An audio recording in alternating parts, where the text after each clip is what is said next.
सद्गुरु महाराज को जय।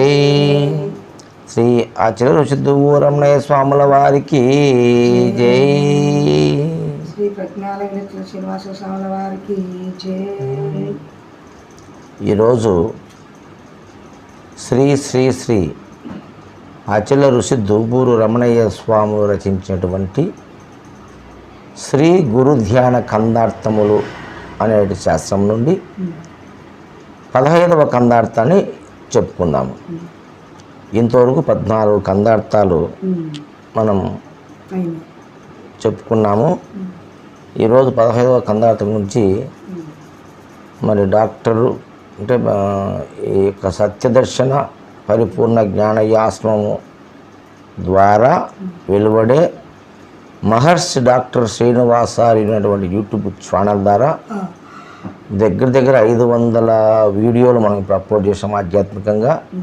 మరి ప్రేక్షక మహాశయులు మా ఛానల్ను సబ్స్క్రైబ్ చేసుకొని మరి ఎంతో ఆధ్యాత్మిక జ్ఞానాన్ని మా వీడియోలో మేము చెప్పాము. మీరు విని తరించి మరి మీ యొక్క సంశయాలు, సందేహాలు, ప్రశ్నలు ఉంటే కనుక మాకు మీరు కామెంట్ రూపంలో తెలియజేయగలని ప్రార్థిస్తున్నాము. ఇప్పుడు 15వ కందార్థము. మరి దేహమున్న వరకును స్మరించుతునుంచవలయు సద్గురుమూర్తిన్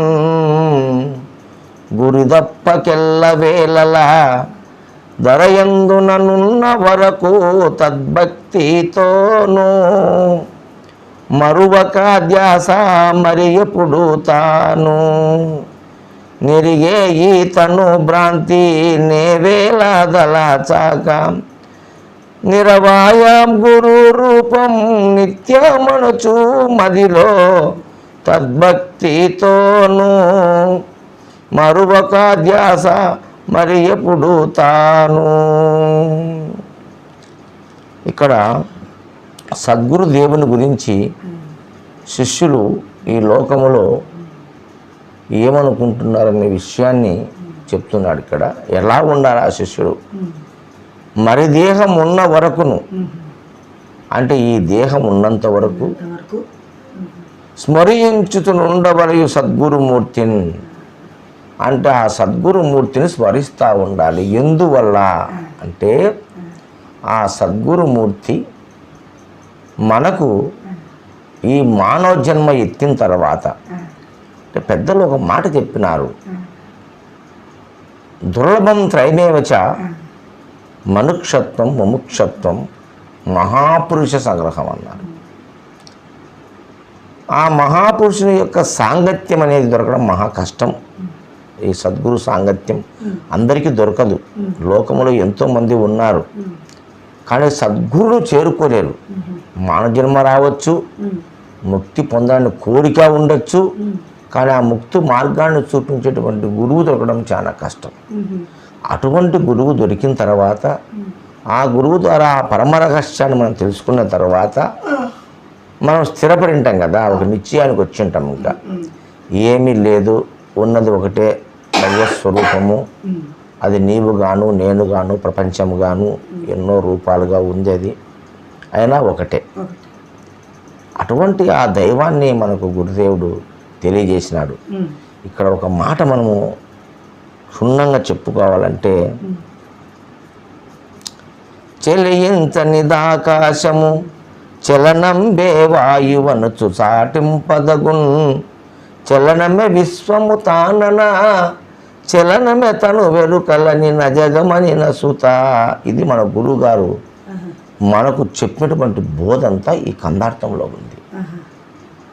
అంటే ద్వైతము చెప్పని, అద్వైతం చెప్పని, విశిష్టాత్మ చెప్పని, అచలము చెప్పని ఎవరు ఏ సిద్ధాంతం చెప్పినా భగవంతుని గురించి వాడు 2 లైన్ల కందపద్యంలో కృష్ణప్రభువులు తెలిపారు. చెలియించనిది ఆకాశము, అయ్యా చెలియించనిది ఆకాశము. ఆకాశం చెలించదంటే అది అచలమనే కదా, అచలమనే కదా. చెలియించనిది ఆకాశము చలనంబే వాయువనుచు సాటింపదగున్ అంటే ఈ చలనమే వాయువని సాటింపదగు. గొప్పగా చెప్పుకోవచ్చు నువ్వు. మరుగు చెప్పాల్సిన అవసరం లేదు, చాటుకు వేసి చెప్పు, అంతే కదా. తప్పు లేదు. ఎందుకంటే అది పూర్ణ మద్భయ మకండ చైతన్య స్వరూపం అది, అవును కదా. మరి ఆ చలనమే వాయువుతో సాటింపదగును. ఈ వాయువు వల్లనేరా ఈ సృష్టి జరిగింది. ఆకాశము కర్త కాదు, అది అకర్త. ఆ ఆకాశము మరి ఎలా ఉందంటే ఎప్పుడూ కూడా చెలించకుండా ఉన్నది. అది చెలించే వస్తువు కాదు. ఆకాశము చెలించే వస్తువు కాదు, అంటే అది అచలము. చెలించేది వాయువే కాబట్టి దీన్నే పూర్ణ మద్భయ మకండ చైతన్యము అని పేరు పెట్టినారు. ఇది పూర్ణంగా ఉంది, అద్భయంగా ఉంది, అఖండముగా ఉన్నది, చైతన్య స్వరూపంగా ఉందని వాయువు కూడా మనకు పేరు పెట్టినారు. కాబట్టి ఆ వాయువే ఈ సర్వ జగత్తుకు కారణమైంది. దానికే ప్రాణోపలక్షితే పరమాత్మ అని కూడా చెప్పినారు. అది ప్రాణస్వరూపమై ఉంది కాబట్టి వాయువు సకల జీవుల యందు నాసిక గంధ్రములలో చేరి ఈ దేహాన్ని నడిపిస్తూ ఉండేది అదే. కాబట్టి అటువంటి ఆ ఆత్మస్వరూపం అనే అదేని ఒక నిశ్చయానికి వచ్చి చెప్పిన మాట ఇది. ఈ దేహంతో ఉన్నంత వరకు, దేహం ఉన్నంత వరకు కానీ ఇలా సకల జీవులు దేంతో చెలిస్తూ ఉన్నాయి, వాయువుతో చెలిస్తూ ఉన్నాయి. చెలించిన తర్వాతనే కదా, అంటే నిశ్చలమైనటువంటి అచలమైనటువంటి ఆ పరిపూర్ణ తత్వము లోపల చెలించే ఒక వాయువు వచ్చింది. దానికి ఇంకొకటి చెప్తాడు, నిరుపాధికమగు భయలున మరి లేకనే కలిగినట్టి మారుతమునుకున్ పర్యాయ నామములగు కలువరియన ఎరుకయనిన కడుమాయగున్. ఇంకోసారి కూడా చెప్పినాడు. అంటే అంటే ఏ ఉపాధి లేని ఆ బయలులో, అంటే ఆ ఆకాశములో అది చెలించదు కదా. ఆకాశములో మరిలేకనే కలిగినట్టి మారుతము. ఈ మారుతమే నీవన్నా నేనన్నా విశ్వమన జగమన్న తను వెరుకలైన జగమనిన సుత. నా జగత్తును తనువను ఎరుకను ఆత్మను పరమాత్మను దానికి 76 పేర్లు పెట్టుకో, అవునా. అదంతా ఇదే విశ్వమన. విశ్వమన్నే అదే, నేనన్నే అదే. అందుకే విశ్వము నేనన తను వెరుకలనిన జగమనిన సుత. ఆ జగత్తన్య తనువన్న ఎరుకన్నా ఒకటే.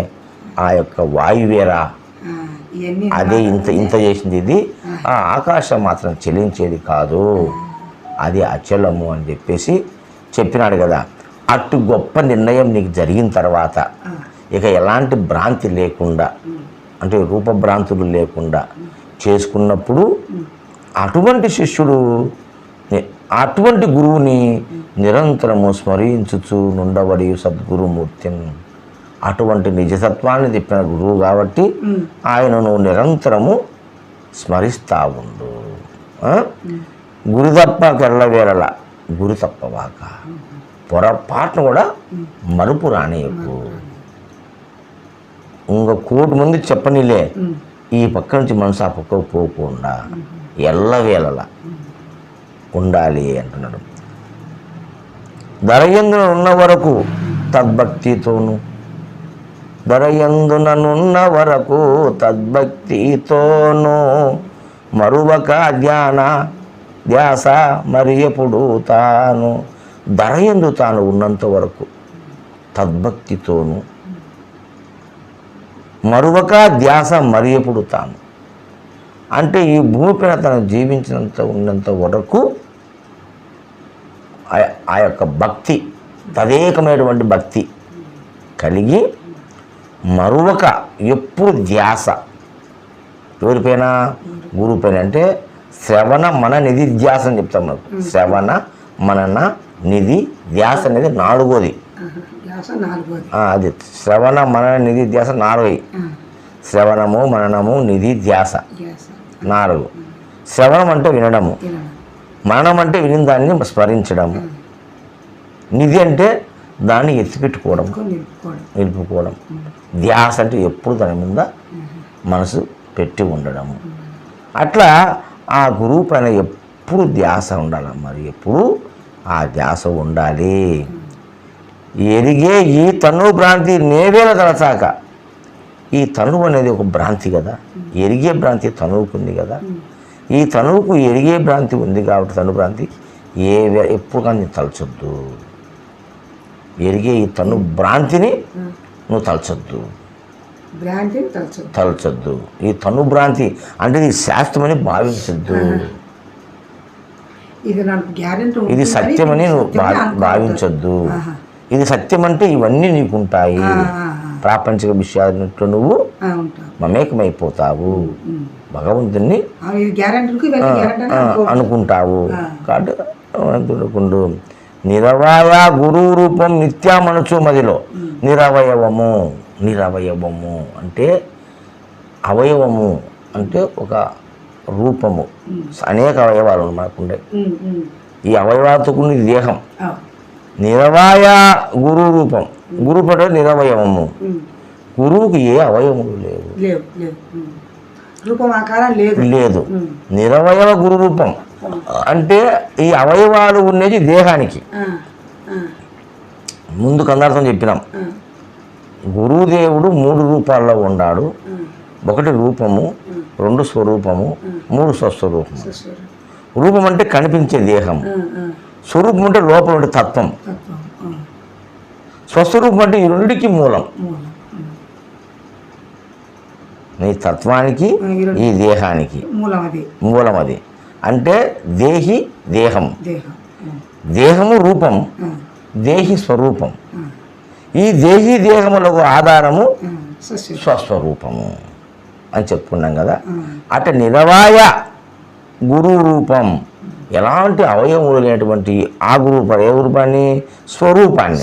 స్వరూపాన్ని రూపం నిత్య మనసు మదిలో. అది నిత్యమురా, ఇది నిత్యం కాదు. ఈ దేహం అనేది పోతుంది, ఎప్పటికీ ఉండేది పరమాత్మ స్వరూపము, సాక్షాత్తు పరబ్రహ్మ స్వరూపమే. గురువు అని చెప్పుకున్నావు కదా, గురు బ్రహ్మ, గురు విష్ణు, గురుదేవు మహేశ్వర, గురు సాక్షాత్తు పరబ్రహ్మ తస్మై శ్రీ గురువే మనం చెప్పుకున్నావు. కాబట్టి అటువంటిది గురువు పని నువ్వు భావించి తమ్మిందే నిరవాయ గురు రూపం నిత్యమనుసు మదిలో. అంటే ఏ అవయవములు, ఏ ఆకారములు, ఏ గుణములు, ఏ రూపములు లేనిది స్వరూపమేరా గురు స్వరూపమే అనేటువంటి దాన్ని నువ్వు ముఖ్యము, అదే నిత్యమంచి నువ్వు మదిలో నమ్మి తద్భక్తితోనూ మరొక ఆ ధ్యాస మరి ఎప్పుడు తాను నువ్వు ఎప్పుడు మరవకుండా ఆ ధ్యాస ఆ గురువు దగ్గరనే ఆ భక్తితో ఉండాలి. అప్పుడే నీకు ఈ మరుపు అనేది పోతుంది. అంటే ఈ యొక్క ప్రాపంచికమైనటువంటి మరుపు పోయి నీకు అంటే దీన్ని మర్చిపోతావు.